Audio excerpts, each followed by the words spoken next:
Welcome to the Headspace and Tasting Podcast, where we talk manhood, tell stories, and discuss the stuff that matters to us one sip at a time.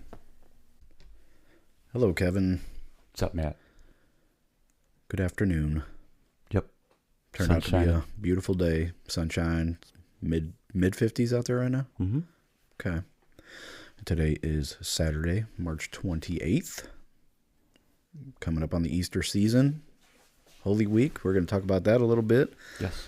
We'll talk about some events that went down this day in history. Talk about some current events. Maybe not all in that order. But I brought the bourbon today. Mm-hmm. It is New Riff, Kentucky Straight Bourbon Whiskey, aged 8 years. And it comes in at 100 proof without chill filtration. Pretty cool bottle. They got like a fade paint job on it, like airbrush paint job, Yeah. where it's black on the top and it fades out to clear glass on the bottom. Well, that's just so you can see it. Yeah, it's Remember, that was one of the things about bourbon drinkers is they want to be able to see what they're buying. okay. This had a nice seal on it. Can't really. New Riff on an old tradition is what they say. And we're trying to read the top. It says Kentucky Regimen.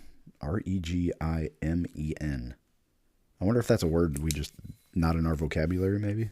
Well, maybe they follow the Kentucky process for making bourbon. Regimen, yeah. I don't know. Okay. So it was founded in 2014. Carefully set back whiskey for long-term aging. You hold in your hand the fruits of the investment in this well-aged bourbon whiskey, drawing on our own experience as well as the sour mash traditions of the Kentucky whiskey making regimen. Oh, I probably should have read this. This is considered a high rye, unfiltered bourbon. Says it delivers savory, spicy flavors over the inimitable foundation of mature Kentucky whiskey. Got to bring out my thesaurus on this sucker, man. He's challenging your language. So it's you could tell it's high rye. The mash bill on this is 65% corn, 30% rye, and 5% barley. 100 proof, like we said. This bottle cost about $65 before taxes, which may be one of our topics today because we're coming up on tax season. Yes. What do you think, Kevin? What'd you get on the nose? What'd you smell? I liked it. It was potent. Mm-hmm. Like it was before you even got your nose to the glass, it was already there. Yeah. Getting the aromas off of it. Two stood out more for me than any others. One was oak. Oh. And then the other was pit fruit, like peaches or apricots, was coming out for me on the nose. Okay. Which is enjoyable because when I had my first sip and started to taste it, the transition happened to where it wasn't necessarily pit fruits, but more like blackberry in the flavor, along with charred oak and other fruitiness, and it's certainly spicy. I mean, the heat was full-bodied from the tip all the way to the back of the throat. Okay. Going down. I got same oakiness as you with almonds. I don't know if it was like almond extract maybe, or like a raw almond that you're eating. And then toasted oak. So it's more of a new oak aroma, but toasted oak flavors, which was weird. See, I had more like aged charred type. Yeah. Okay. On the oak. I got some vanilla, pretty strong vanilla, and then some some kind of herbiness. I don't know, it's like Italian herbs is maybe. I don't know, basil and oregano and the love bug. Yeah. Was it Herbie the love bug? Herbie. Yeah, Herbie. I thought it was a pretty smooth finish, but once it was like the back of my tongue down my chest, you could feel the heat. No, really? The spiciness. That's kind of what I got. I didn't get that a whole lot on the finish. I didn't think it lingered that much. It doesn't linger very much, but just in my chest it does for me. It might just because I have a little indigestion going on. But for me, it was flat out cinnamon, brown sugar, and leather on the finish. Okay.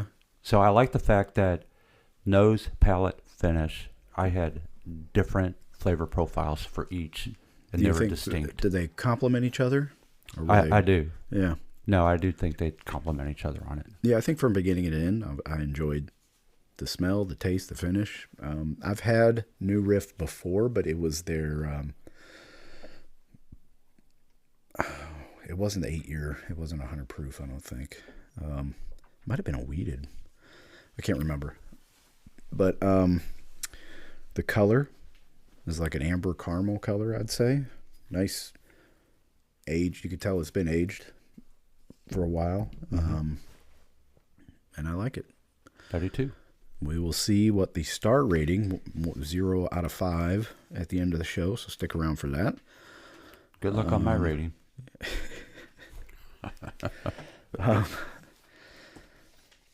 So, today in history, today being the 28th, in 1969, Dwight Eisenhower died. A great man, great American. And we've talked about him quite a bit. There's a new movie coming out with Brendan Fraser plays him.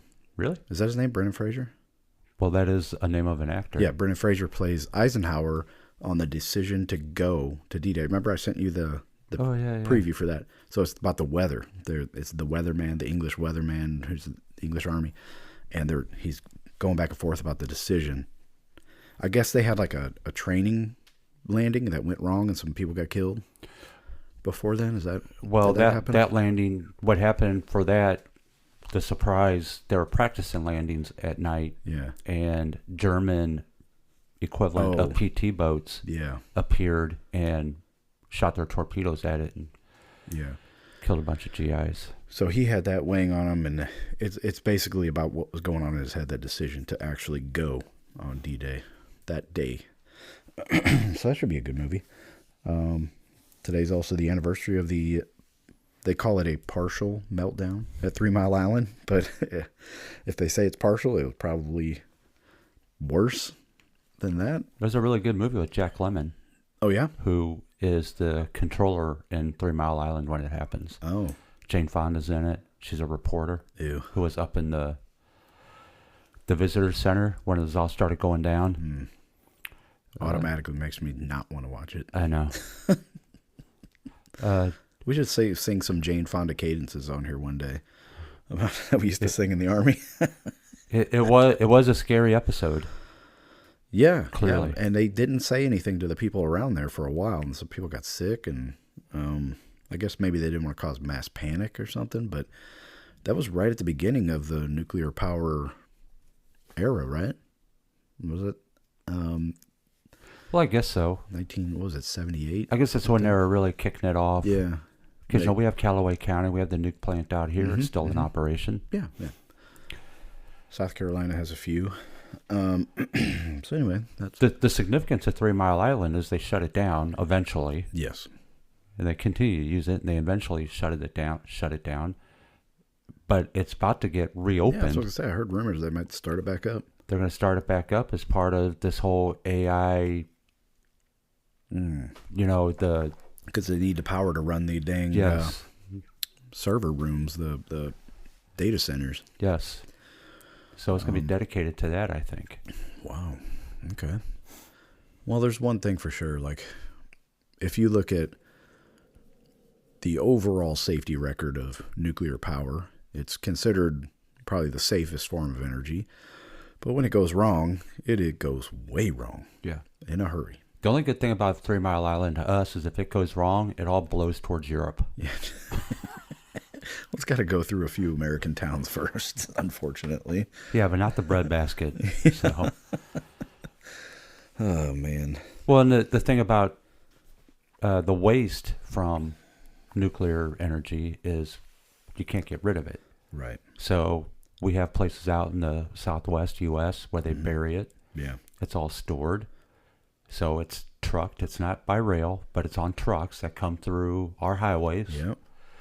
And it takes you down to where they're going to bury it. The good thing about it is when you put it all there, out of all these years, these 50, 60, 40, 50 years that we've been using nuke energy, it hasn't taken up a lot of space. No. Compared to the results of other types of energy. Like TNT manufacturing in Weldon Springs. Or like wind energy that kills all the birds. Oh, dude. Yeah. I could go on and on about how Causes the whales to terrible. beach. Yep. But it's clean. It's clean, except for all the dead bodies everywhere. Yes. And that it's such ugly. It is ugly. It looks like a nightmare landscape. If you drive across Kansas, western Kansas, I've said before, it Central Northern Illinois. is horrific. Yep. It looks like a dystopian nightmare. Yes. Yeah, like what is it? War of the Worlds.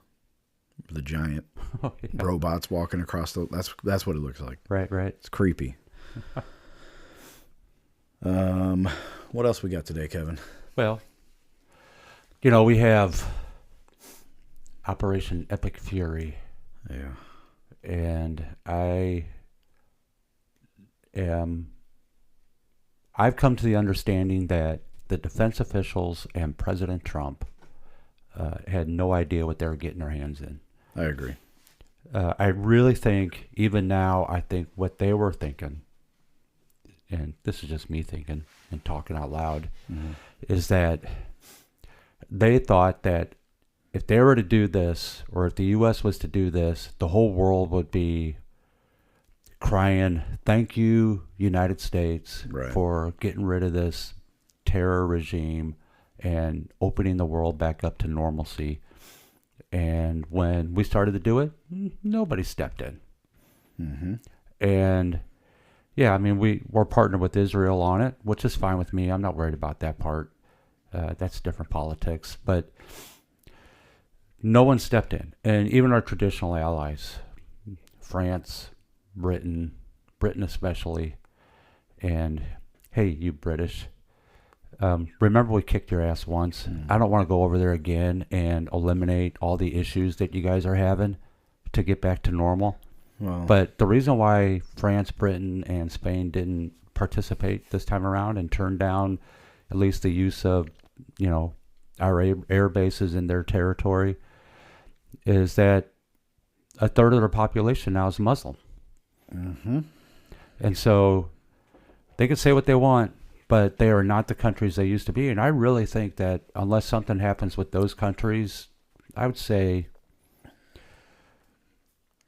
maybe a generation, 2 generations from now, It won't take if long. if all keeps going the way it's going and we're all still around, Yeah. that we will no longer be aligned with those European countries, and our alignments are going to rest elsewhere Yeah.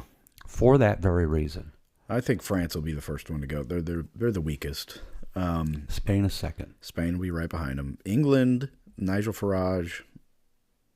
I think that's his name. Is that his name? The opposition, whoever's running, trying to get in to be the prime minister. He's pretty solid on immigration as far as like, this is terrible. We need to fix this open borders situation. So And the worst thing that ever happened to Europe is the European Union, yeah, because they all gave up their sovereignty for a bunch of oligarchs. yeah.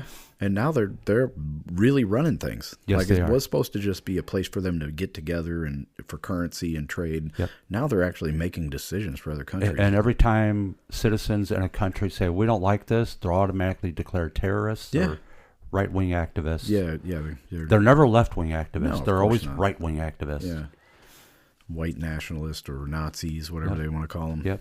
Look at Germany. Germany is the perfect example. Poland, Poland doesn't care though.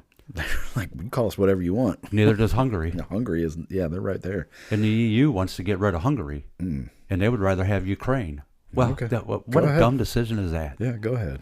Great.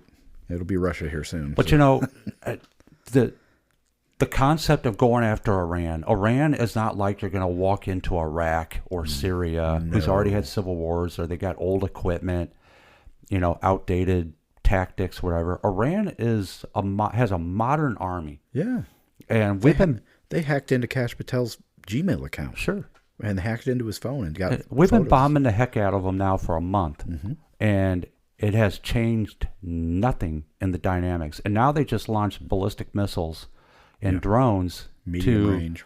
Yeah. Prince Sultan Air Base in Saudi Arabia, took out our tankers on the ground and some of our AWACS early warning planes were sitting there. Well, Took them out and injured a bunch of soldiers. I saw Qatar backed out today. They're no longer going to participate. He was like, Iran's not going anywhere.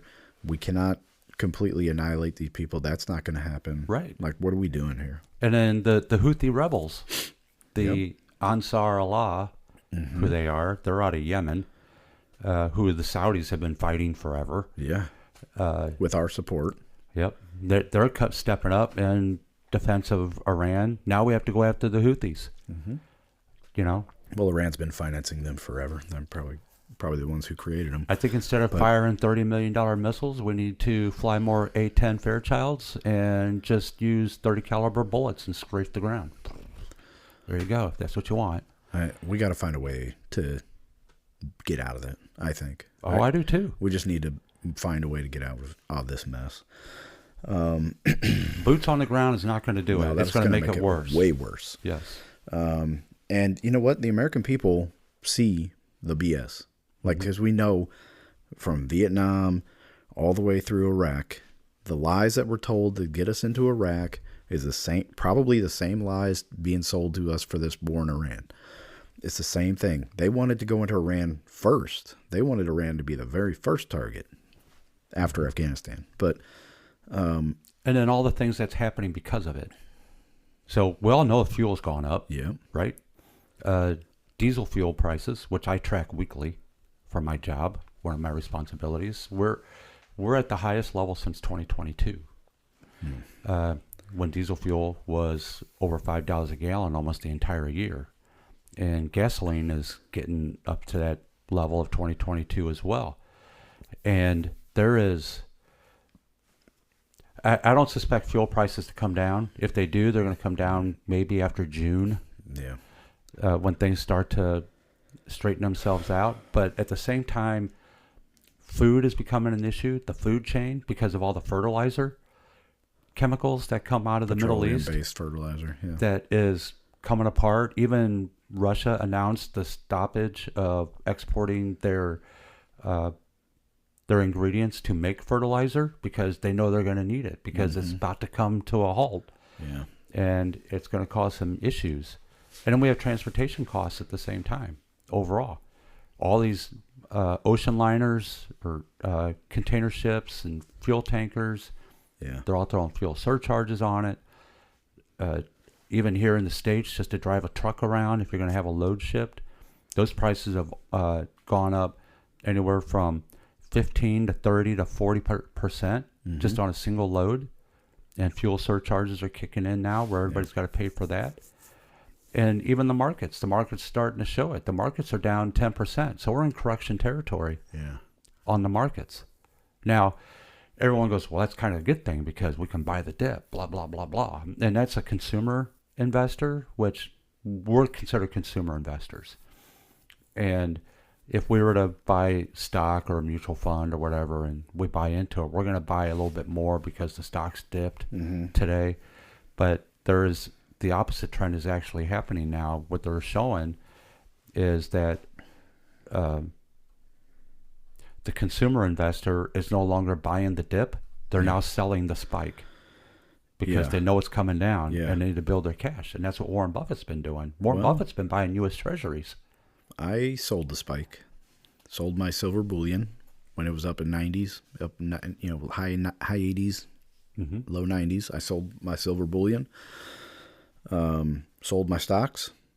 So I no longer hold any stocks. No more mutual funds. I am taking a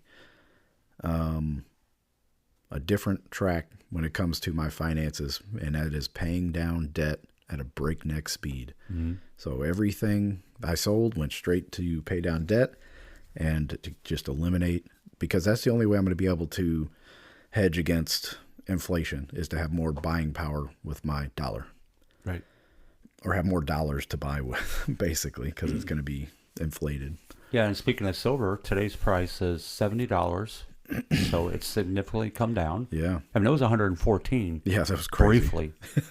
It's dropped back to 70. I couldn't make it to the store to sell. Right. And then gold is right around 4,500.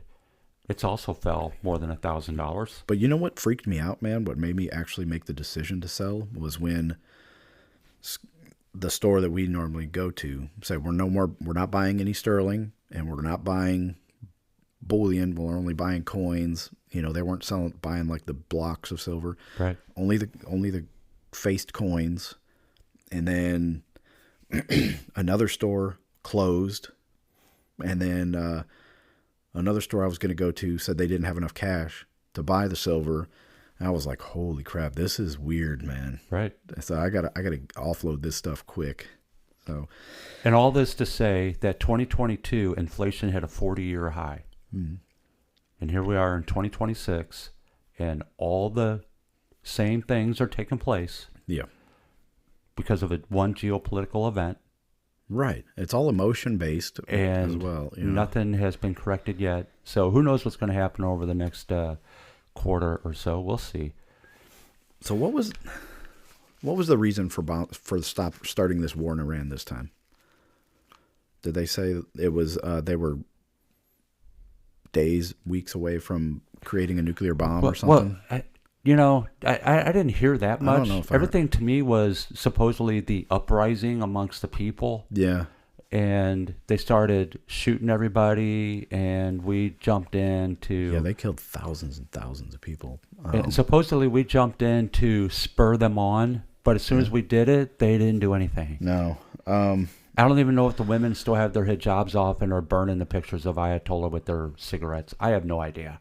Yeah. If they're still doing that. I heard one great propaganda White House official say Israel was going to do bombing, and we knew that Iran was going to launch missiles at our bases. If they did that, then Iran was going to launch missiles at our bases. So we tried to take all of them out before. There could be truth to that. We're good at gathering intel. So, I mean, that might be. And they started evacuating or moving people out of certain bases in the Middle East like a week or two before this started, right? Yes.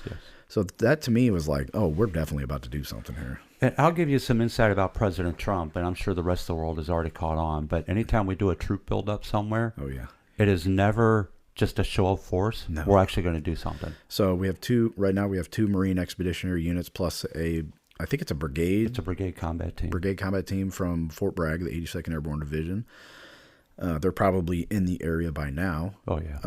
So that tells you Karg Island's probably going to get invaded and try to be held. If it's Karg Island. Karg Island's just the oil, but that has nothing to do with the Strait of Hormuz because I think it's north of the strait. Yeah. I don't know what the 82nd... Maybe we land the Marines and take out all the Houthis. Who knows, in Yemen. I don't know what we're doing. It ain't good, man. We have, 300 casualties so far on the American side? Yeah, I think we're north of that now after this weekend. Yeah. And so I think the only thing we could do is pray for our president, pray for the Iranians, pray for the Israelis, pray for our soldiers, sailors, airmen, and Marines, and just keep praying, man, because that's the only real hope we have. Yeah. And quick quote that I found from William Buckley. Oh, okay. Because you're talking about your tact on saving and getting rid of debt. And this was purely accidental, not part of the show. Save a part of your income and begin now. The man with a surplus controls circumstances, and the man without a surplus is controlled by circumstances. Mm-hmm. So think about that, everybody. Yeah. Got to have something. We talk about an emergency fund, and you can go, yeah, that sounds like a good idea. You better do it. It's a necessity. Yes. Emergency food, emergency ammo, emergency water, emergency money. Yeah.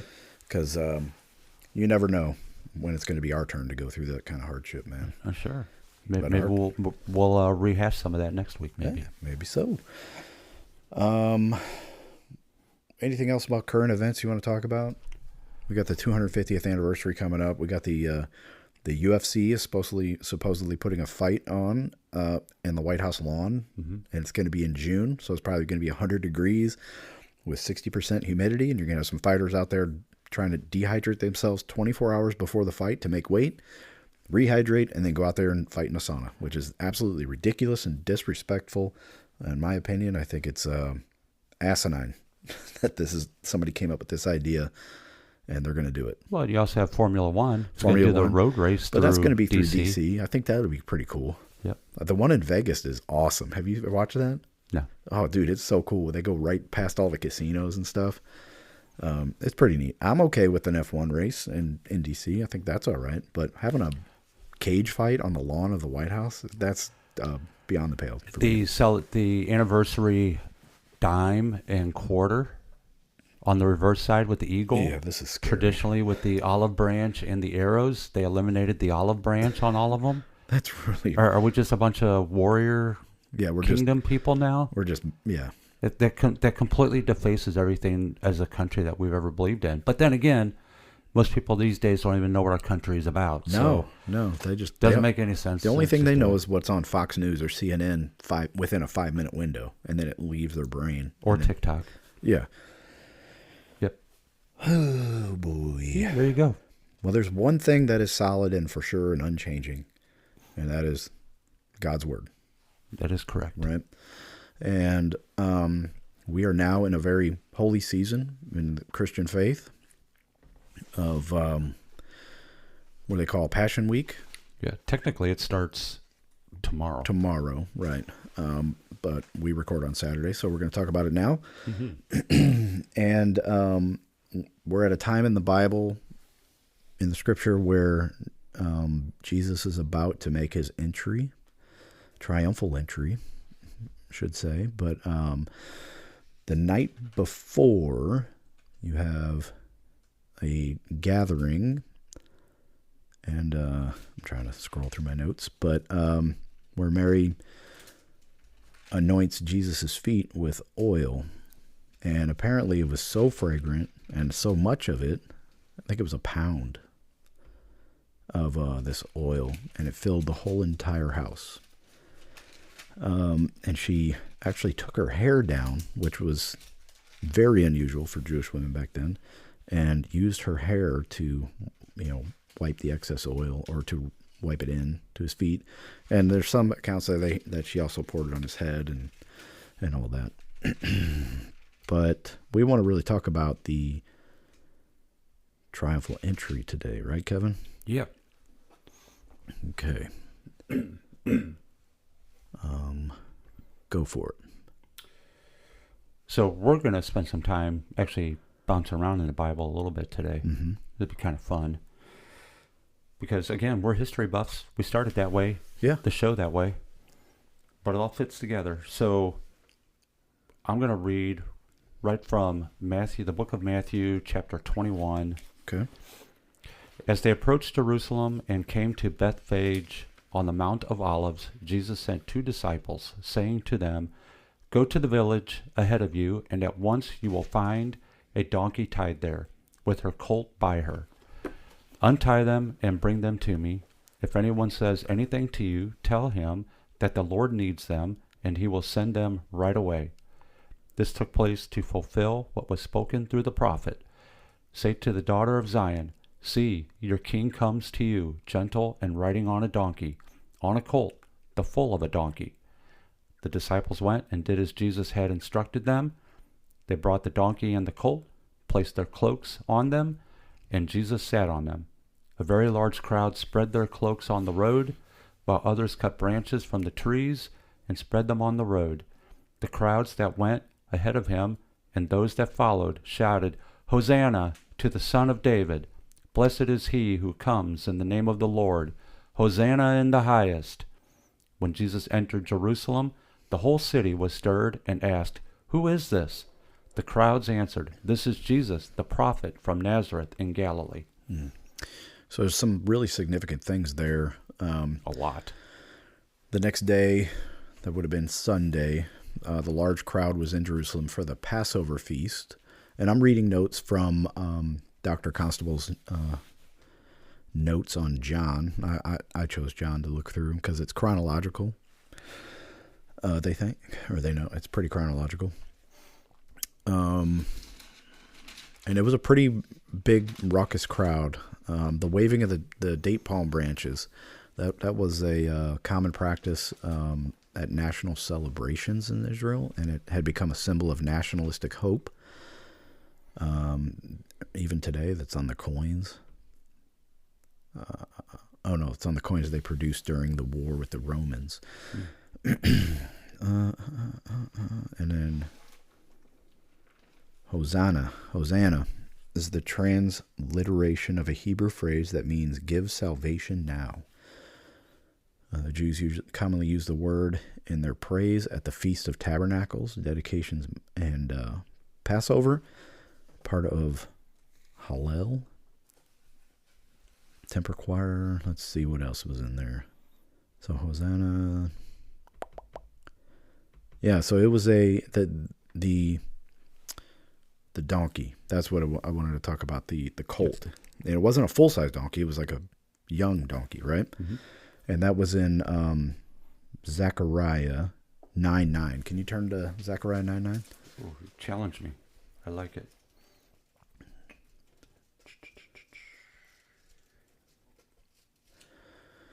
So John simply wrote that he entered Jerusalem riding on it, and thereby fulfilled Zechariah's prophecy about how Messiah would present himself to the nation.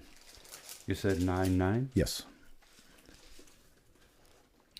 Zechariah 9:9. Rejoice greatly, O daughter of Zion. Shout, daughter of Jerusalem.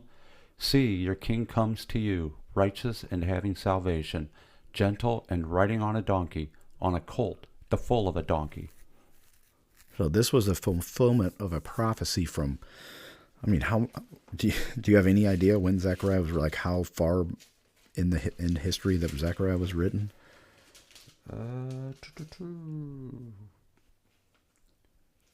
It was written during their Babylonian captivity. So we're talking around 440 BC. Dang. So 450 years. 450 years ahead. Yeah, before then. So in the notes here, it says the context of Zechariah 9:9 is worthy of examination since it describes more about Messiah's reign. Even though Messiah had appeared, his earthly reign would not begin then. He would not, quote, give salvation now, as in Hosanna, to the nation because of Israel's rejection of her king. Right, because that's actually the author of Matthew, when he quoted Zechariah, he left out the one line from Zechariah about salvation. Yeah. That's been left out of his description here. Yeah, because in just a matter of days, Jerusalem's heart is hardened towards Jesus. And we'll get into that. Yeah.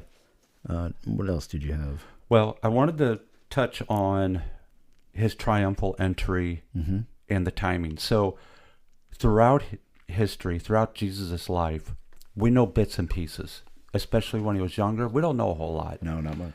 And not much about time. It's basically his childhood and then his adulthood, not his in-between. Right. There is specifically this Passion Week, and we'll get into that a little bit more. It is documented nearly to the day and especially the hour of how everything transpired over this next week. Yes. That's how important this week is. And it is proven and documented. You can go back and check the time and everything that's written in here. There's a lot of supporting documents that go with that. Yeah, Josephus is a good one. And the reason I bring this up is the triumphal entry. Jesus shows up on the 10th day of the month before Passover.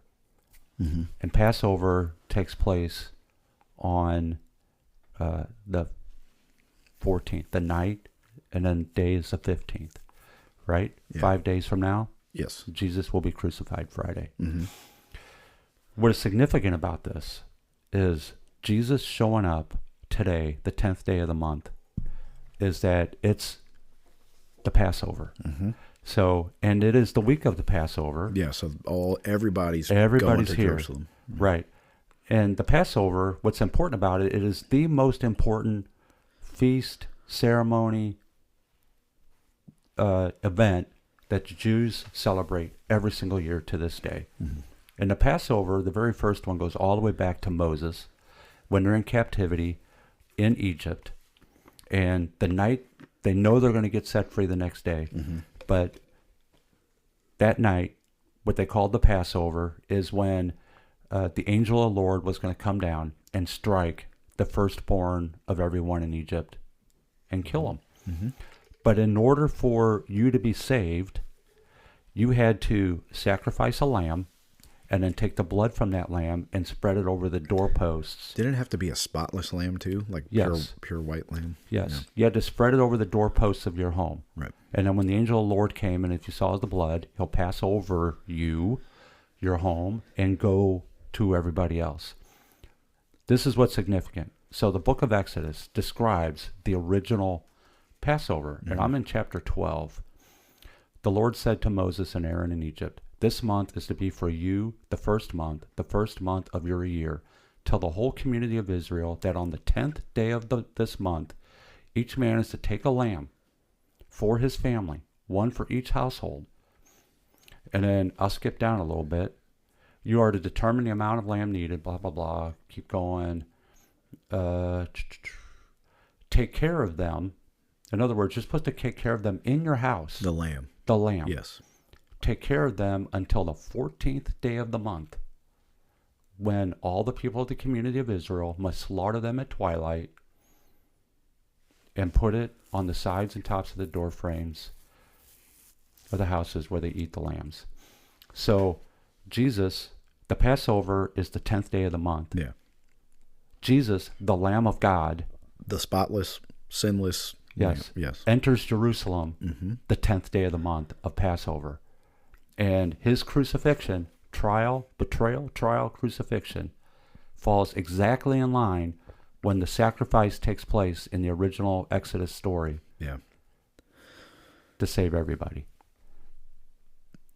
To me, that is just amazing. Well, yeah. It was prophesied, and the thing about the people, the crazy, not crazy. I mean, the amazing thing is people go to try to prove the Bible wrong and show inconsistencies, and they study the Bible to try to find that. They, more times than not, end up becoming believers. Because this book here cross-references itself. I forget how many times, like hundreds and hundreds of times, back from Old Testament to New Testament, back to Old Testament and New Testament, to where they said this was going to happen. It happened. And then it just goes back and forth, and it's really amazing. Right, and 66 separate books written over 1,500 years. Yeah.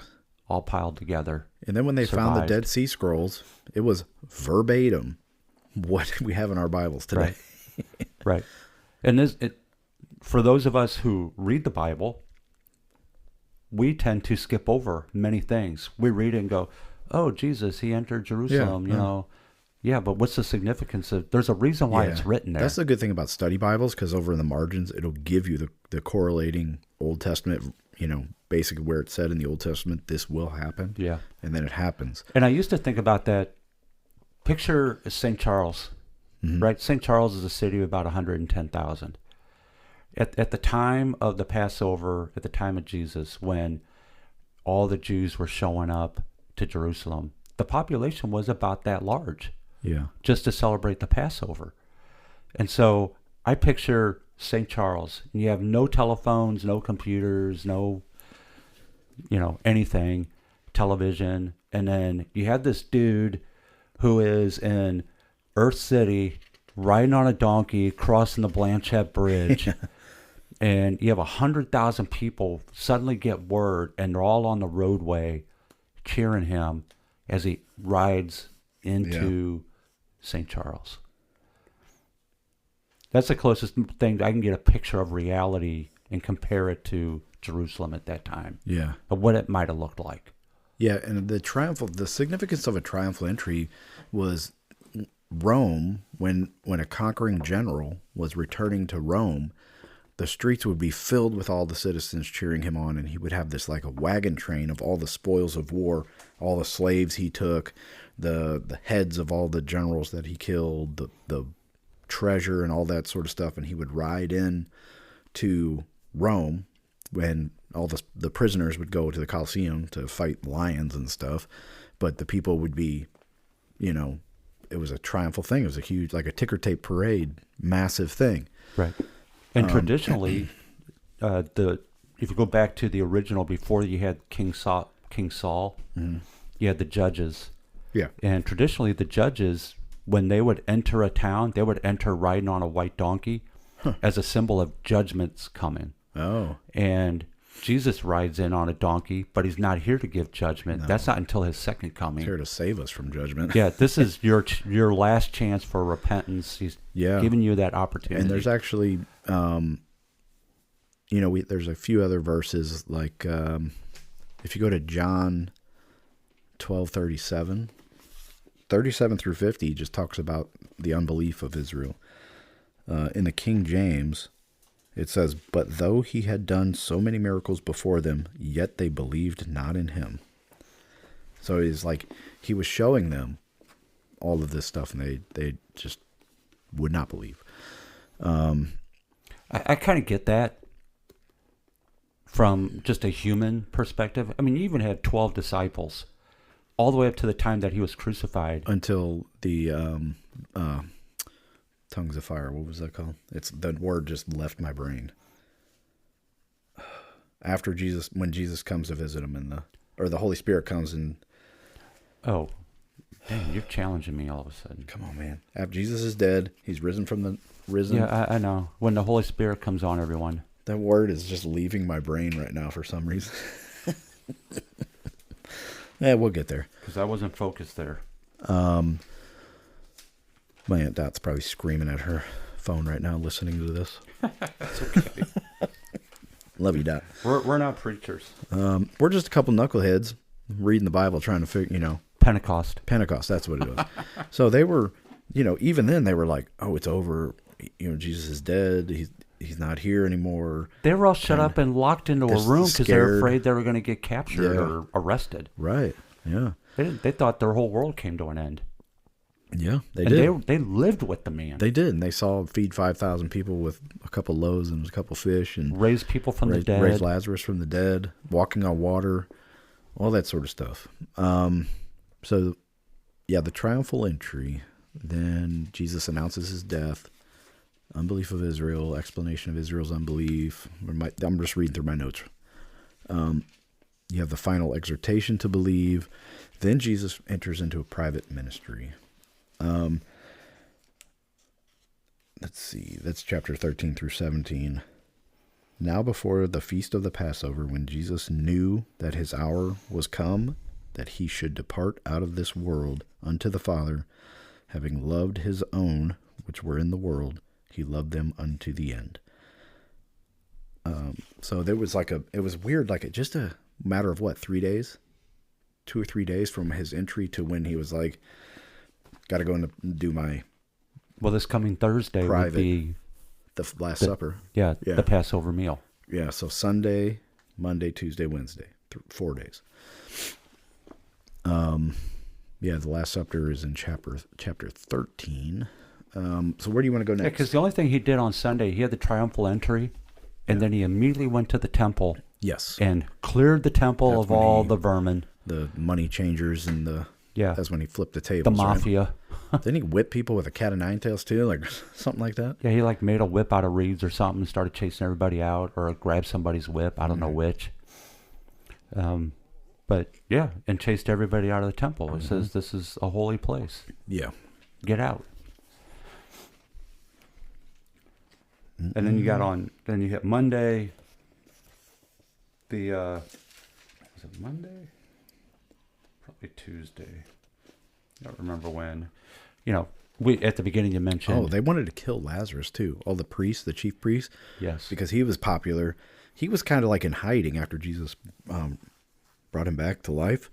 But they knew, this is evidence of him being the Messiah, so we need to kill this dude too. So he kind of went into hiding. Yeah, Jesus is on mission. Yeah. He knew what was going to happen. Yep. But we have, coming up, we have April 15th, tax day. Yeah. Everybody's got to pay their taxes or submit their tax forms by the 15th. And kind of reminded me of what's happening during Passion Week, because that's one of the things that Jesus was called out on, was paying taxes. Yeah. And I kind of wanted to bring that big question. up. Yeah. So can I read that? Sure. I'm also still stuck in the book of Matthew. This is from chapter 22. Then the Pharisees went out and laid plans to trap him in his words. They sent their disciples to him, along with the Herodians. Teacher, they said, we know you are a man of integrity, and that you teach the way of God in accordance with the truth. You aren't swayed by men, because you pay no attention to who they are. Tell us then, what is your opinion? Is it right to pay taxes to Caesar or not? But Jesus, knowing their evil intent, said, You hypocrites! Why are you trying to trap me? Show me the coin used for paying the tax. They brought him a denarius, and he asked him, Whose portrait is this, and whose inscription? Caesar's, they replied. Then he said to them, Give to Caesar what is Caesar's, and give to God what is God's. When they heard this, they were amazed, so they left him and went away. We all love to not pay taxes. Sure. It's kind of that argument. However, within the rules. Right. Jesus is saying here, if give to Caesar what's Caesar's, give to God what belongs to God. So you have a requirement and a responsibility as a follower of Jesus to do what you're supposed to be doing. Yeah, you don't have to like it. I certainly don't. Well, and that also means don't cheat on them either. Yeah, no. Because you know what? Your day of judgment, no matter who you are, is coming at some point in the future. We don't know when. It could be tonight. Could be in an hour. Could be while we're talking. Right now. Or it could be 10 years from now. We don't know. But it's coming. And we do need to spend our time doing what's right and making ourselves right. And you know how you know when you're right? Is when you start doing right for others. That's when you're going to tell. Well, that your faith is real. There'll be fruit. Acts aren't going to save you. Nope. But the acts will be a fruit of your faith. Right, because it's going to be a test of your heart. Yeah.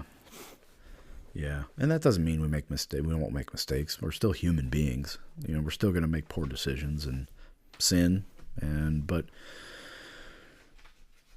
that should just bring us closer to God. I would hope so. Yeah, it should. If your heart is changed, it should take you to prayer and closer to God. Well, we called this Passion Week. Do you know why it's called Passion Week? Has anybody ever asked that question?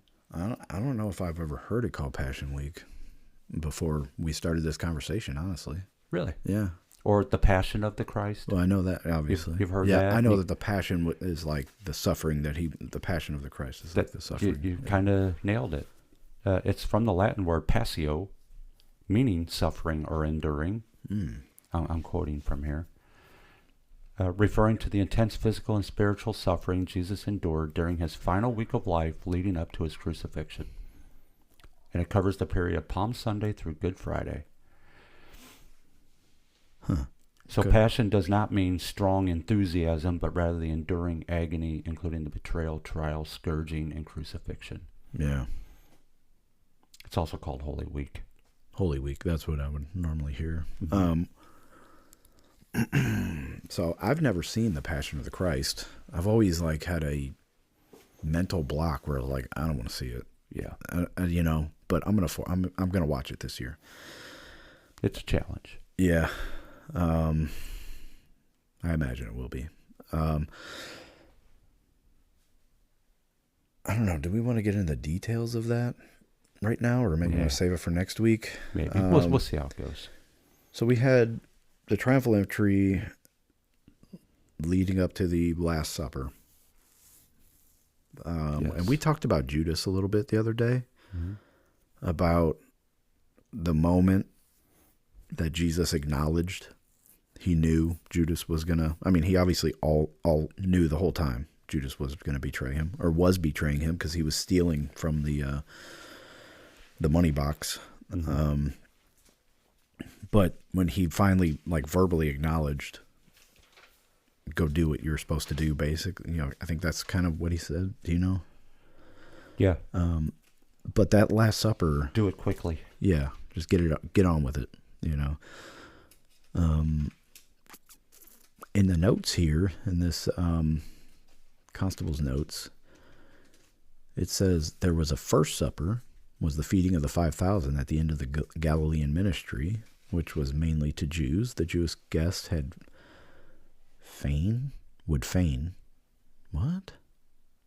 Jewish guests would fain have proclaimed him Messiah King. I guess they would not have proclaimed him Messiah then? They would have. You're talking about the feeding? Yeah. Yeah. And that's why he left them. Oh, that's right. Okay. Because they wanted to proclaim him king based on what he did. Yeah. So. And then they showed up on the other side of the lake because they thought he was going to do it again. Yeah.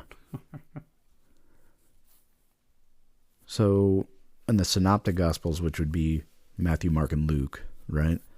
They present the Last Supper as Thursday evening. Correct. Many students of the fourth Gospel has interpreted John as locating it on Wednesday evening. Where does that come from? 13:1, 27. They're just playing with verbiage. Yeah. There's this kind of like a academic argument, I guess. The Last Supper was a Passover meal that took place on Thursday evening. The normal observance of the Passover meal was on the following evening, but Jesus and his disciples observed it a day early out of necessity. John's omission of the institution of the Lord's Supper has disturbed some readers of the fourth Gospel, especially sacramentalists, those who believe that partaking of the sacrament plays some part in salvation. So that would be like the Catholics or Lutherans, I guess. I don't know much about Lutheranism. We can only suggest that John did not mention it because earlier Gospels contain full accounts of it. The amazing thing of the actual Passover meal is the Jews to this day, when they go through their whole ceremony as they go throughout the evening, everything mirrors the life of Jesus all the way up to the crucifixion and resurrection. Yeah. But they can't attach Jesus to everything that takes place in the Passover. Yeah, that's the hardening that happened. Yes. Right? And it's still in effect to today. Isn't that meal called the Seder? I know there is. I think this is a meal called the Seder. You know, my Aunt Dot would be the perfect one to ask about that. She knows all that stuff. I'm looking up something real quick. All I know is Jesus spent a week in Jerusalem. Yeah. Preaching and teaching and trying to let everyone know that he is the Messiah. He's here to save you. You need to repent of your sin, identify what you're doing wrong, repent and turn to him, and you'll be saved. That was this whole week. So listen to this. He is despised and rejected of men, a man of sorrows and acquainted with grief. And we hid, as it were, our faces from him. He was despised, and we esteemed him not. Surely he hath borne our griefs and carried our sorrows. Yet we did esteem him stricken, smitten of God, and afflicted. But he was wounded for our transgressions. He was bruised for our iniquities. The chastisement of our peace was upon him, and with his stripes we are healed. All we are like sheep and have gone astray. We have turned every one to his own way, and the Lord hath laid down on him the iniquity of us all. What are you reading? That sounds like New Testament, doesn't it? After Jesus gets crucified. But that is actually Isaiah 53. And so read it from the NIV. Oh, okay. It's Isaiah 53:4 or 3. You could start with 3. Okay. This is the one verse if you ask a Jewish person to read this, and or you read it to them and say, "Is this Old Testament or New Testament?" They'll say New Testament. I'm starting with verse 3. Yeah. 3 to how far? Oh shoot! I just closed my book. Just keep going. You'll know when to stop. Isaiah 53, verse 3, starting there. This is from the NIV. You just read from the King James, didn't you? Mm-hmm. He was despised and rejected by men, a man of sorrows and familiar with suffering, like one from whom men hide their faces. He was despised, and we esteemed him not. Surely he took up our infirmities and carried our sorrows. Yet we considered him stricken by God, smitten by him and afflicted. But he was pierced for our transgressions. He was crushed for our iniquities. The punishment that brought us peace was upon him, and by his wounds we are healed. So that's another Old Testament reference to the crucifixion of Jesus. Yeah. Well, I can go back to Psalm 22. Psalm 22 of David describes the crucifixion. Okay. Psalm 22, right from verse 1. My God, why have you forsaken me? Jesus actually says that when he's on the cross. Last words, right? Pretty close. Yeah, close to. Yeah. Why are you so far from saving me, so far from the words of my groaning? Oh my God, I cry out by day, but you do not answer. By night, and am not silent. Yet you are enthroned as the Holy One. You are the praise of Israel. If you, our fathers, put their trust, they trusted and you delivered them. They cried to you and were saved. In you they trusted and were not disappointed. But I am a worm and not a man, scorned by men and despised by the people. All who see me mock me. They hurl insults at me, shaking their heads. All this is described on crucifixion in every single gospel. Yeah. He trusts in the Lord. Let the Lord rescue him. Let him deliver him, since he delights in him. Yet you brought me out of the womb. You made me trust in you, even at my mother's breast. From birth I was cast upon you. From my mother's womb you have been my God. Do not be far from me, for trouble is near, and there is no one to help. Many bulls surround me, strong bulls of Bashan encircle me. Roaring lions, tearing their prey, open their mouths wide against me. I am poured out like water, and all my bones are out of joint. That's him on the cross. Mm-hmm. My heart has turned to wax. It has melted away within me. My strength is dried up like a potsherd, and my tongue sticks to the roof of my mouth. You lay me in the dust of death. Dogs have surrounded me. A band of evil men has encircled me. They have pierced my hands and my feet. I can count all my bones. People stare and gloat over me. They divide my garments among them and cast lots for my clothing. That's also described. Yeah. I can continue on. It's just amazing. So there's a man named Flavius Josephus, born around 37 AD to 100, lived about 100. He was a first century Romano-Jewish historian, military leader, and Pharisee. Born in Jerusalem to an aristocratic priestly family, he is best known for chronicling the Great Jewish Revolt from 66 to 70. This says CE. Is that the new AD? Yeah, it's the Common Era. That's how they get rid of the Christianity from the BC AD. Anno Domini. So he was very renowned historian. He was he was the Roman historian, and he writes about Jesus. About this. My phone's messing with the microphone. And so I have it upstairs. I should have brought it down here. That might have been cool to read from, but it's a massive book, man. It's like, it's pretty wild. So Flavius Josephus was first century Jewish, blah, blah, blah. Appendix, Antiquities of the Jews. The first and most extensive reference to Jesus is found in Book 18. It states that Jesus was the Messiah and a wise teacher who was crucified by Pontius Pilate. So Josephus wasn't a Christian. No. He was literally just a person who was assigned the task of writing about the antiquities of the Jews. Documenting history. The Roman emperor told him to do it. Yes. And so he just wrote down, he talked to eyewitnesses, he did, and this is not something you can just easily dismiss, that this guy wrote about Jesus and the crucifixion. You can't. It's commonly called the Testimonium Flavianum, whatever. General consensus held. So it talks about referencing the life of Jesus, the original Josephus. However, this is Wikipedia. Modern scholarship has largely acknowledged the authenticity to the references of Jesus, found in Book 20, Chapter 9. So this is like a historical fact that there was a man named Jesus who was crucified under Pontius Pilate. Well, that's just one One. of 5 documented sources. Yes. What are the other 4? What are they? The books of Matthew, Mark, Luke, and John. Right. The Bible is never the Bible. No, it's just That's like a modern occurrence it's where like they a put it all library. together. It's more like a library of books. Yeah. So Matthew, Mark, Luke, and John were all individually written and distributed.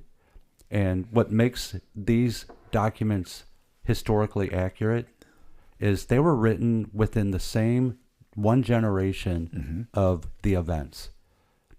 It is hard for history to get that way. Modern day, it does because we have all this technology and people write constantly. Yeah. For instance, Alexander the Great. You know who Alexander the Great is? I've heard of him. Yeah. Do you believe in him? Do you believe he's real? Yeah. And he conquered half the known world at the time? Yeah. You know there's only 2 sources? 2. Yeah. And they were both written 400 years after Alexander lived. Yeah. So, But everybody believes it. who knows? This is all written in the same generation of Jesus. Yeah. 5 books. Independent. Yep. And there's actual, like, historical, there's events that happened, Yes. like, the destruction of the temple that actually happened when they said it was going to happen after Jesus was crucified. Yeah, Jesus predicted it. He predicted, he knew, he told them. And those are all people, Jewish people to this day will talk about the destruction of the temple, So all of this stuff is... The other thing I find remarkable is since the time of Jesus, people have been trying to prove that nothing is correct in the Bible. Right. But the Bible has been used over and over and over again by archaeologists and others to find out that, you know what, it is true. For instance, crucifixion. No one believed crucifixion was real. Right. That was made up until they actually found evidence of people who were crucified where they found the actual parts of the cross and the feet with the spikes stuck through them in burial position. Yeah. There are so many things, the locations of everything that happened. People didn't want to say that Pontius Pilate was real. Right. And they ended up finding documents for Pontius Pilate in one of the coastal towns of Israel for that matches the same time period. All these things, these little people nipping at it, Jesus is real, people. Yeah. He's real. And like I said, people who have done a serious inquiry, serious study to try to disprove the Bible, more times than not, come away believing that it's true and become Christians. Yep. So we have the Last Supper happened. We talked about that, where Jesus evidently washed the disciples' feet just after the meal. But during the meal, there was something that happened between Jesus and Judas. This was kind of what I was getting to before we got off on a little tangent. Go for it. Well, you brought it up. When I talked about Judas, I was like, man, how crappy is that? That this dude's whole life, his whole purpose for being born was to portray the Son of God, to as far as we know. Jesus, as far as we know. And because we all have free will. Yeah. But he thought that Jesus was going to be the God King on earth. He thought he was going to be the conquering military king, which is what everyone thought. Yes. That was the traditional thought of the Messiah at the time. That's what Jews believe today. Yeah, the Messiah is going to come, and Jesus said, "No, that's not how it's written. That's not how it's supposed to happen."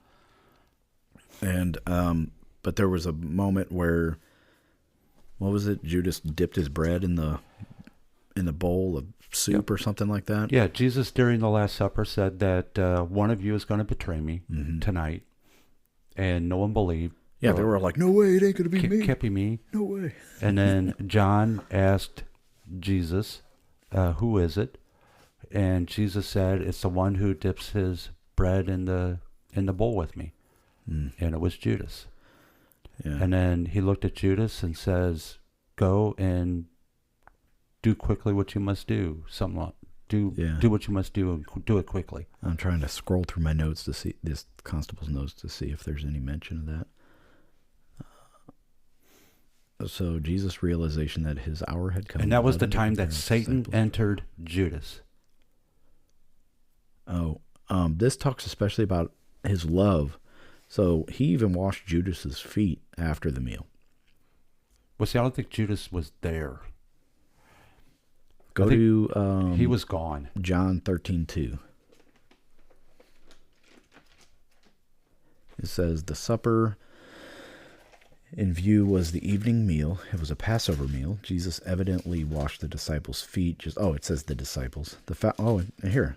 Verse 13:4, maybe? The fact that Jesus washed Judas's feet after Judas had determined to betray him shows the greatness of his love. John's references to Satan's role in Judas' decision heightens Jesus' love even further. So maybe 13:4?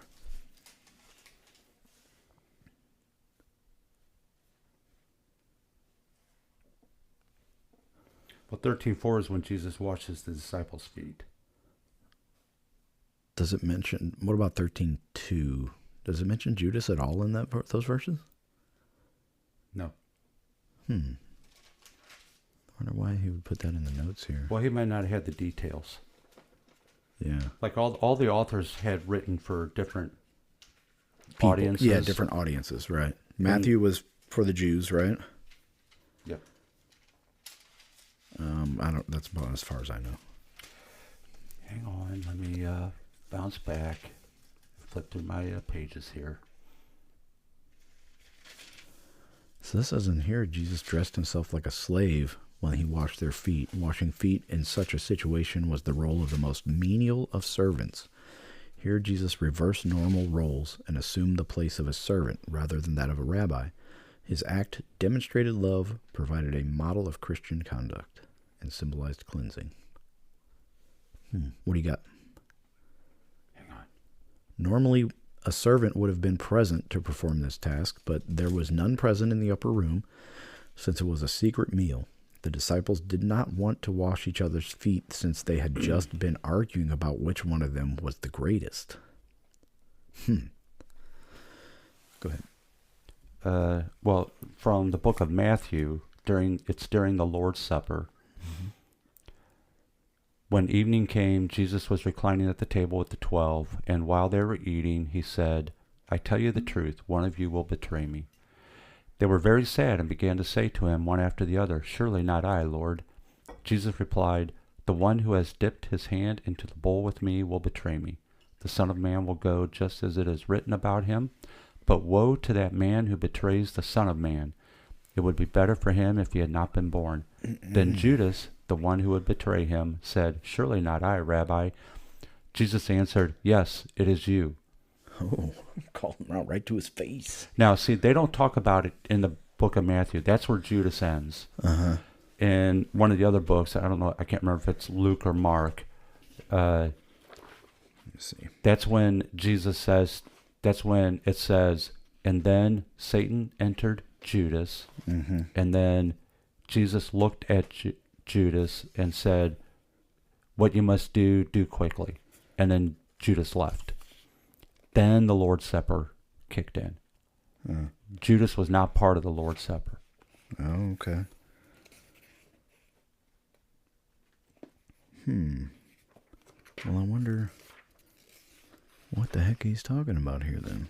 John 13. What's the statement? What's the statement? When it says he washed Judas's feet. Well, he did. He washed everybody's feet. But it said they washed the feet after the supper in John. We need to figure this out, dude. John 13:2.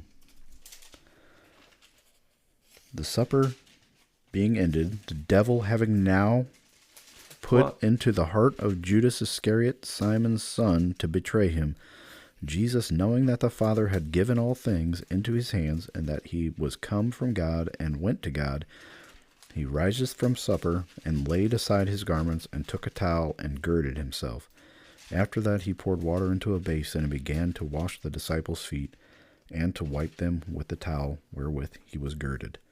So that means he just wrapped a towel around his waist, basically, right. to cover himself. Tied it to him. Well, I find that interesting because traditionally you wash your feet before the meal as a sign of cleanliness. Yeah, I wonder why they washed it after. I wonder if it has. Well, it's again, in the notes. I don't think John is the. The one that's done in chronological order, like you mentioned. I think it is, but let's look at Mark. I'm going to open up the notes for Mark. This is riveting conversation.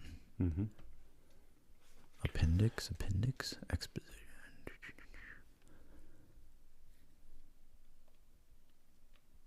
What did I open? Mark. What chapters in Mark talk about the Last Supper? Do you know? 14. Okay. 14 does not talk about the washing of the feet. In Mark? It does not talk about it in Mark. Okay. How about Luke? Luke is probably where it's all at, because Luke was the He's historian of the the group. action man. He was the historian. Okay, here we go. I'm almost there. Mary's. The Last Supper. What? Where are you at? Luke 22. Okay.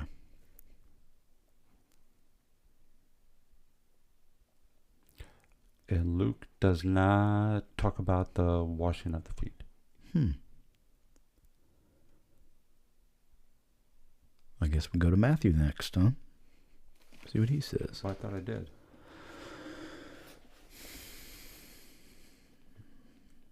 Luke's account is more similar to Paul's. Oh, I guess we could go to Paul. Paul doesn't talk about the washing of the feet. Luke probably rearranged the order of the events according to Jesus instituting the Lord's Supper after his promise not to drink again.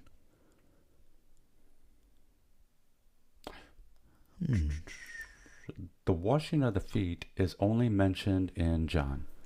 Okay. So in Luke 22:21, Jesus So I shocked. think the washing of the feet came before. Go to Luke 22:21.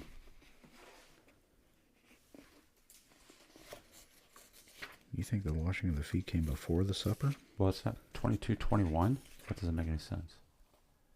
That's after the cup. Yeah. This is Luke 22, verse 21. But the hand of him who is going to betray me is with mine on the table. Yeah. Okay. So I'm just trying to. But none of that has to do. I'm trying to tie the events together from John and Luke. Let me go over to John because I wasn't there.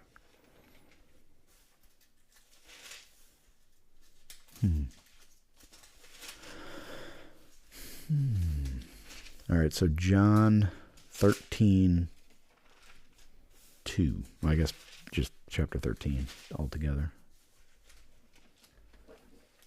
Yeah, when Jesus washes the disciples' feet. And it's only in the book of John.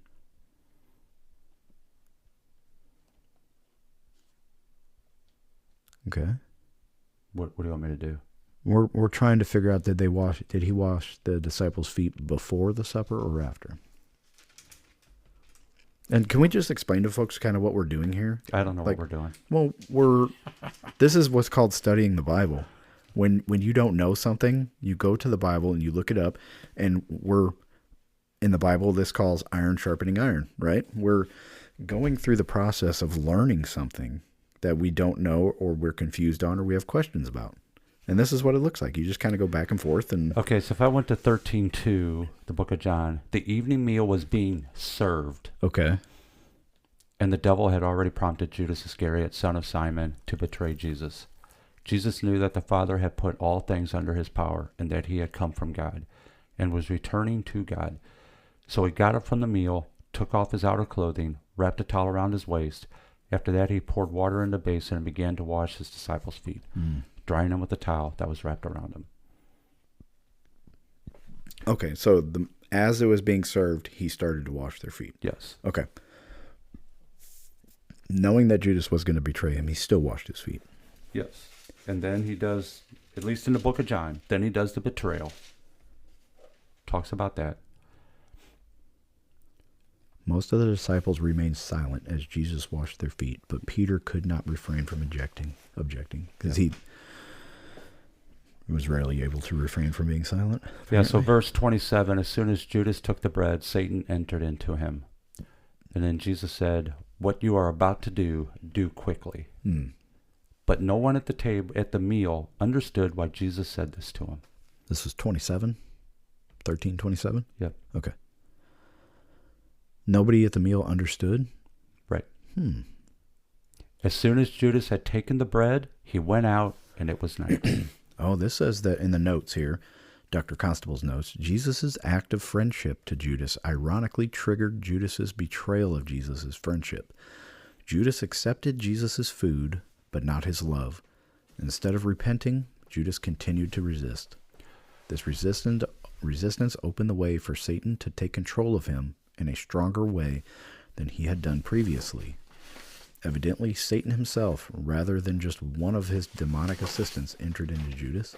This is the only mention of Satan by name in this gospel. Wow. So I wonder if it triggered his betrayal because he was expecting Jesus to be the conquering military king, and he was like, there's no way the Messiah would wash my feet. So he was like, well, it was already a day or two him. before. I think it was 2 days before, chronologically, if I'm following it correctly, that Judas actually agreed to betray Jesus. Yeah, that's what this said, yeah. And the priest gave him 30 pieces of silver. Yeah. Which is also predated as a prophecy in the Old Testament. 30 pieces of silver? That Jesus would be betrayed for 30 pieces of silver. Wow. And so Judas had already made the decision.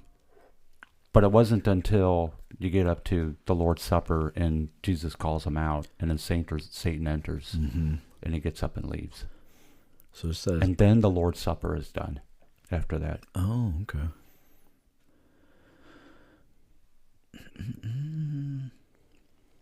So the Gospels do not clarify whether Jesus selected Judas as one of his disciples, fully knowing that he would betray him.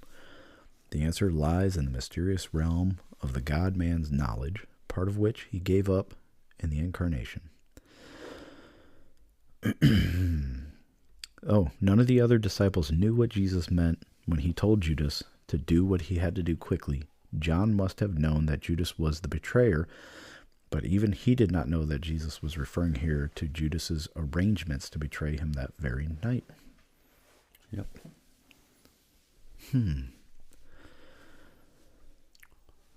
So coming up this week... All of this to say that even in the midst of us going back and forth trying to figure out timelines, things like that, that is not as important as understanding that what Jesus did for us, bar none, is the most important thing that ever can happen in our lives. So what did he actually do for us, Kevin? Well, he went to the cross and took all of our sins of the world, every single person, every single thing that we have done in our entire lives. Everything that we did, the punishment that every one of us deserves. And will get in the judgment day, which is coming. And even after we believe and we're saved, we're still going to continue to sin because we are imperfect. Right. And that's God's mercy on all of us and his saving grace.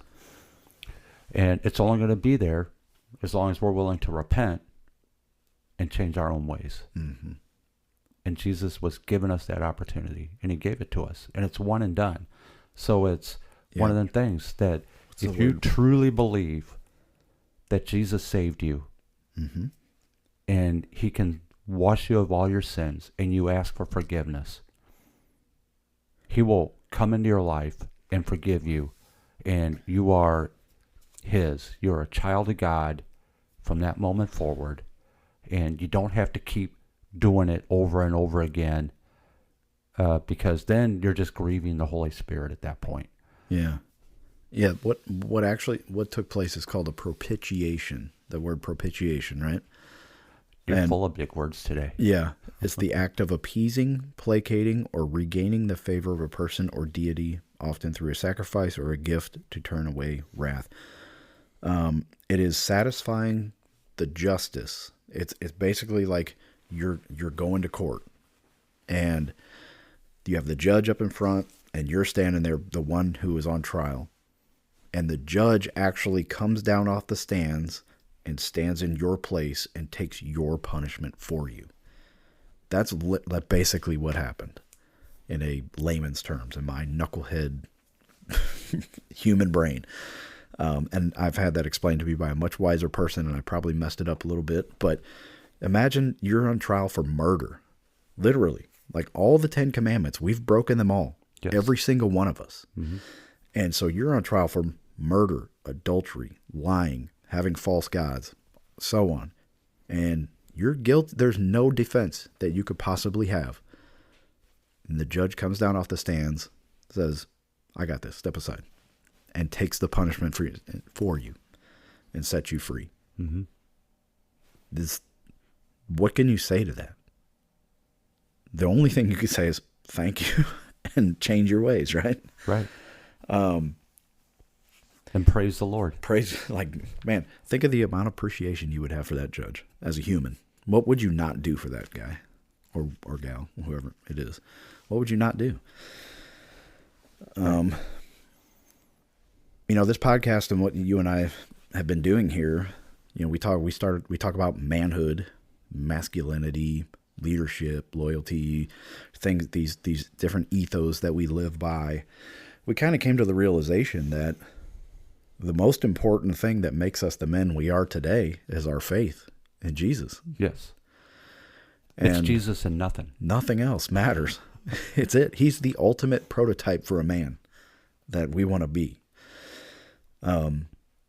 He's everything we've talked about. Loyal, brave, strong, kind, loving. Just keep naming them. Keep going down the list. That's Jesus, right? And so we've had this conversation like, dude, why are we tap dancing around? He's also a fighter. Yeah, he's fierce. Yeah. And you know, we're like, why are we tap dancing around the subject of who we are and what drives us? And maybe we're holding ourselves back even, you know, by not talking openly about our faith. Right. That would be the sin of omission. Omission. Right. You have the sin of commission, which is something you do wrong. And then you have the sin of omission, which is, you know, you should be doing this right. You choose not to, or you withhold. You have this opportunity to talk to somebody about it. Yeah. And you decide, I'm not going to, because I don't want to embarrass myself. Dude. Has nothing to do with you. And like, we're not going to change anyone. I'm guilty of this over and over and over again. Like the omission thing of not talking about my faith or not being bold and brave enough, you know, but the Holy Spirit has definitely given me a spirit of boldness. And I don't know why I fight against it so hard. It's crazy. And that's our challenge too as Christians, because it's not our job to convert others. Just spread the word, plant seeds. Right. We're just the conduit. God's the one who's going to do it. Right. We're just the one who's going to let you know, hey, you know what? You have an opportunity. Yeah. Let me tell you about him. Yeah. He's real. And even though we talk about some secular stuff time to time, like the war in Iran, and or, you know, different historical figures or people that we admire, you know, Chuck Norris, for instance, but those are just little fun side things that we talk about, you know, have conversation over, and we, you know, that. Well, yeah, because we still either live life or have a life well lived. Yeah. There's nothing that says you're not allowed to laugh. There's nothing that says you're not allowed to have a drink. There's nothing that says, you know, I can't tell a joke. Mm-hmm. There's nothing that says, you know what, we can play around with each other, have fun. Yeah. That's what he wants for us. Yeah, and I think, in fact, he wouldn't want us to be up in a tower room somewhere whipping ourselves because we're trying to beat the sin out of ourselves, and, you know, or be a monk up in the mountains, or whatever. I mean, let's be real. I mean, when it comes to history, there would be no history if everything was good. Yeah. There wouldn't be any. No, if you nobody actually would write think about it. Right, if you actually think about history, history is a timeline of everything that's been screwed up in the world, and we write about it, and that's what history is. Yeah. We wouldn't even need it if we were in a perfect world. Right. And that day is coming. Yeah. And I would love for as many people, everybody I know, even those that I don't know, I would love to see you on the other side. Yeah. Be sure of your faith. Put it in Jesus. Ask him to forgive you. recognize first that you actually are a sinner and you've made many, many mistakes. Mm-hmm. That's the most important. And then ask for his forgiveness. Ask him to come into your life. And you know what? He's going to. Yeah. In an instant. It's not delayed. Yeah. It's going to happen right away. And all you got to do is say it. Ask him. It's not like you have to do some weird ceremony or procedure, or if there's some format or template for no a special prayer. words. No. Yeah. No. Just say it. You could say it out loud, say it in your head. Just ask him. Yeah. You need to believe in your head, believe in your heart. And if you have any further questions, you want to talk with us about it, you can get with us on all the social media, email us, all that kind of stuff. Leave a comment, whatever. Yeah, and we're working to get some folks on here to help have these Q&As because I think they're important. Yeah, I mean, I have so much to learn. Right. And there's so many people out there that are wiser than me on this subject. Because I've been, I've talked before, like I've wrestled with my faith so much, I was like resisted the pull, which is stupid when I think about it. Like, how dumb can you be to fight against God? If you do some deep self-reflection, if your whole life, everything is always going well for you. Yeah. Nothing's ever bad. Uh-huh. You never make a bad decision. No one's ever upset with you. You never break a bone. You never lose a job. You never lose anger. Yeah. Whatever. You know what? You don't need God. Yeah. There's a reason why we have bad things happening to us in our lives to remind us. Yeah. I would say God is there. If you say your life is perfect and nothing has ever gone wrong, you're a liar, first of all. But yeah, God is there. That's why that's one of the hard questions, right? Like, why does God allow bad things to happen to good people? That kind of stuff. Like, there's some very difficult questions that could be asked, and there's answers for it. And every single question could be an entire show. Absolutely, man. We have to learn how to take notes and research. Oh, dude, I guess. Like when Paul says, "No, I don't want to be a Tibetan monk." Paul writes, he says, "Why do I do the things I don't want to do, and I don't do the things that I want to do, or that I'm supposed to do, whatever." Uh-huh. Yeah, I'm kind of like that. Like, I really don't want to do this. We all are. This is like homework. Yeah. And I grumble and groan, but then the things I enjoy are things that I shouldn't be taking part in, probably. But we learn so much. That's humanity, man. Yeah, yeah. And all it does is it does nothing but strengthen our faith. Yeah, nothing good comes from the easy path, man. No. And if you want to grow, there has to be a certain amount of pain and along with it. You have to have you traumatize your muscles to get them stronger. That's just how it works. That's just nature. That's the design. And it's the same with learning. It's difficult. If it were easy, everybody would do it. Mm-hmm. I need to take my own advice. That's what I really need to do. Right. Oh, man. This was a fun conversation. We are going to have some guests coming on in April. Mm-hmm. And we're really looking forward to that. We'll give more details as those dates get closer. If you do want to be a guest, you want to join this conversation, you can email us at showmemk@gmail.com. You can connect with us on Facebook at the Headspace and Tasting Podcast. Leave a comment on YouTube or Spotify. If you're not already a subscriber, please do that so we can see who you are. Thank you to all of our listeners and subscribers. We really appreciate it. And we look forward to continuing on in the future. You got anything else to say, Kevin? Do you want to rate the new Riff? Yeah, let's do new Riff, man. What do you think? I don't know. I asked you. Well, I like it. I'm the one who bought it, and I chose it for a reason. Why? Because I had a different version of it that I liked, and I knew I would like the aged, a little bit older, and I like high rye bourbons. I'm trying to be a little more strict with my stars and save my 5s for the amazing stuff. So you're giving this one 6? I'm going. It kills you that we don't do half stars, doesn't it? It does. So I'm going to give it 4 stars. I'm going 4 stars as well. Are you? Oh, Yeah. wow. I enjoyed it. Yeah, this is good. This is a good combination of smoothness along with the heat. Is a good balance of the corn and the rye. Interesting flavors that come out. I think New Riff did a good job. I like the fact that every single stage, nose, palate, finish, had something different to offer. Yeah. And this just shows you if you're patient with something, take your time. It pays off usually, right? Yes. 8 years in a barrel is a long time. That's a big investment for a company. You know, especially a new company. They're relatively new, less than 20 years old. They had one prior to them doing it themselves, which was called OKI, which was Ohio, Kentucky, Indiana.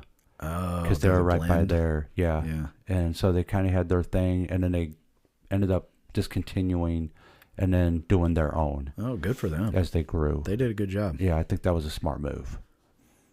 Cool. This will be another stop we can make on our bourbon trail one day. Stop at the new Riff Distillery. Someday. The amount of places that we can go to, I'll need to be retired in order to just take my time. Even in Missouri, there's so many places that I know. Nonstop. Yeah. Okay, folks. We'll see you next week. Yes. It'll be an Easter show. We'll talk about the resurrection. And then we are going to go to church and worship with our brothers and sisters. Jesus forever. God bless. Peace out.